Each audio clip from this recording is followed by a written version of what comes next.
నేను డాక్టర్ భార్గవి గారు, paediatrician, Raghavendra hospital. So usually mothers వచ్చినప్పుడు అడిగే క్వశ్చన్ ఏంటి అని అంటే, మా బేబీ హెడ్ అనేది ఫ్లాట్ అవుతుంది, దీన్ని ఎలా అవాయిడ్ చేసుకోవాలి అని. సో దాని గురించి మనం ఇవాళ తెలుసుకుందాము.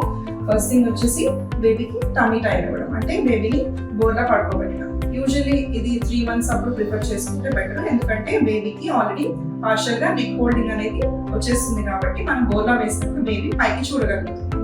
సెకండ్ థింగ్ వచ్చేసి మనం పడుకోబెట్టినప్పుడు నిద్రలో రైట్ లెఫ్ట్ ఈక్వల్ సైడ్స్ పడుకోబెట్టండి. ఎప్పుడు ఒకటే సైడ్ కాకుండా వెళ్ళకిలా కాకుండా టర్న్స్ తీసుకోండి.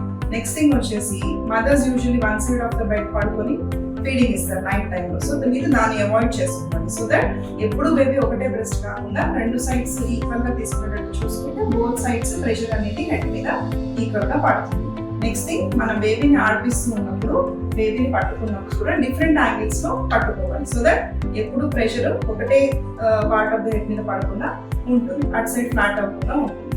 నెక్స్ట్ థింగ్ వచ్చేసి మనం యూజువల్లీ కాట్స్ అన్ని కూడా గోడ కాంచి పెడతాము. బేబీని వన్ సైడ్ పడుకోబెట్టి వన్ సైడే తిరుగుతూ ఉంటాం. సో బేబీ మనల్ని అబ్జర్వ్ చేస్తూ ఎక్కువ అటు సైడే తిరగడం అలవాటు చేసుకుంటాం. అందుకని మనం దాన్ని అవాయిడ్ చేయాలంటే మనం 2 sides కూడా బేబీని ఎంగేజ్ చేస్తూ ఉండాలి. ఒక్కొక్కసారి ఇలా సైడ్, ఒకసారి రైట్ సైడ్, లెఫ్ట్ సైడ్ 2 కూడా ఈక్వల్ గా మీరు బేబీతో ఆడిపించడం, ఎంగేజ్ చేయడం చేయగలిగితే బేబీ 2 sides ఈక్వల్ గా చూసినట్టు ఫ్లాట్ హెడ్ అనేది రాదన్నమాట.